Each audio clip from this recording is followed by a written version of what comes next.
This is Jonathan Anger, fifth Pro Boxing Fans, joined by Paul Smith Jr. Your brother's back February 22nd against Joshua Buatsi.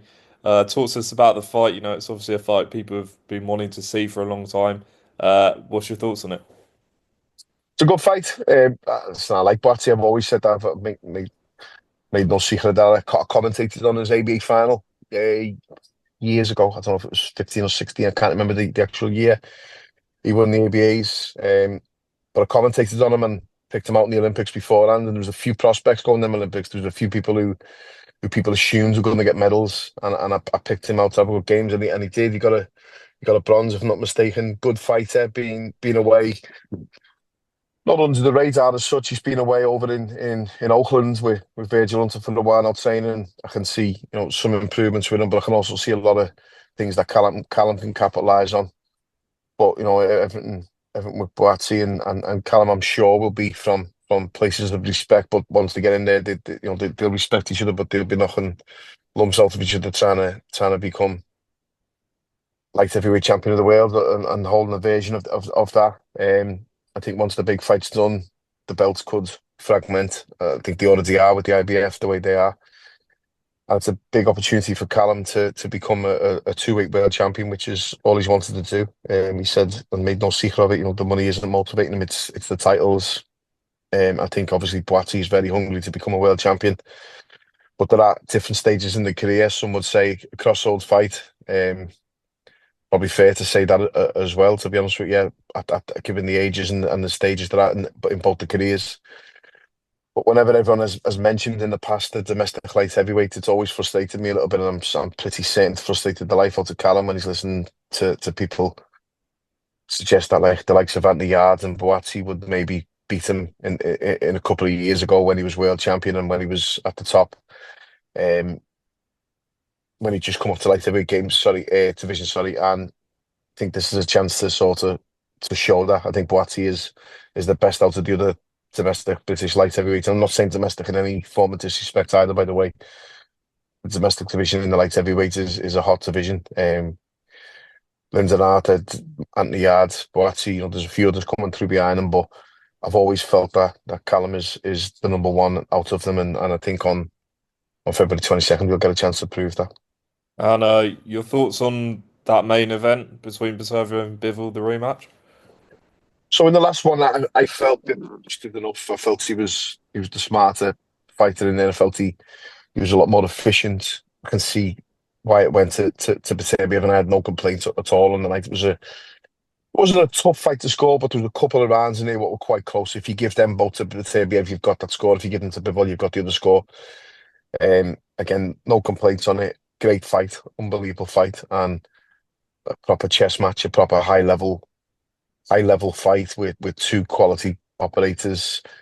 I can see Bivol getting the job done this time. I think he was probably lacking a little bit in confidence, and Beterbiev was his usual self. Obviously, no one has ever gone a distance with him, so why wouldn't you be supremely confident? Bivol, obviously, in my opinion, he's always had a few little doubts with his ability, fitness, whatever you want to call it, but he always just does enough in fights. Apart from Canelo, the Canelo fight, he did more than enough.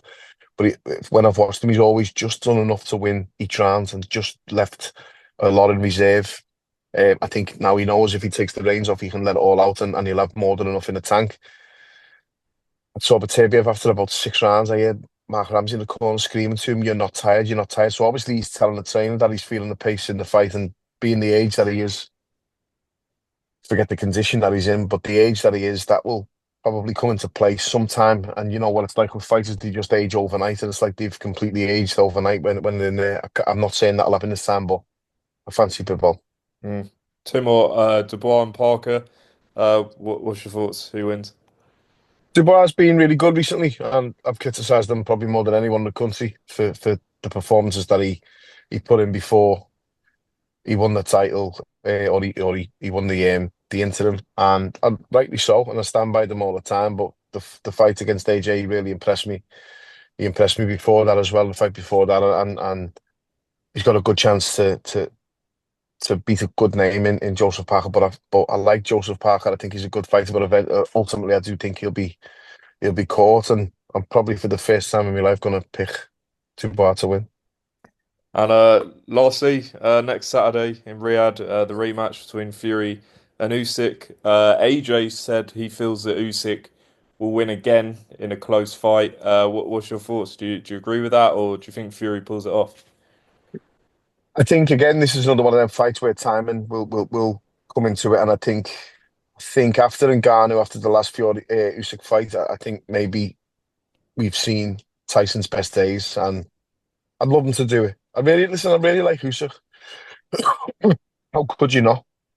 I love Usyk, and Fury's been an unbelievable advert for British boxing, for young kids in this country to see that the heavyweight champion of the world from Britain and from Morecambe, and is a traveller lad, and is a scally, and is a down to it lad just like them. And if he can do it, why can't I do it? He's an unbelievable advert for British boxing. He's earned very well. He's achieved everything in the game. I was there when he won the title against Klitschko, and he's done absolutely amazing for himself.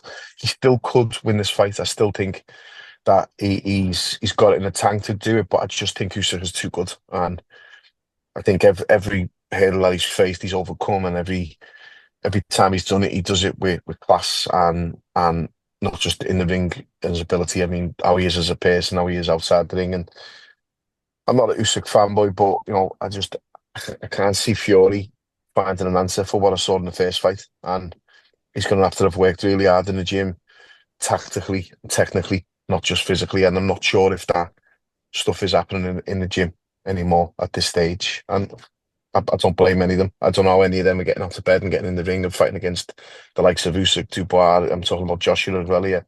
When they've got that much money in the bank and they've done that well already up to the game, and they still got that hunger. That for me is a I've got to tip me hat to them myself, because I'm not sure whether I would be that hungry in that situation. You're fighting to get out of a rut, poverty, hardship, whatever you want to call it. But when you get there finally and you reach the top of the mountain and you've won the world titles and you're still getting out of bed and going back again, that deserves a lot of respect, in my opinion. So every credit to them, but I can just use it doing the same again.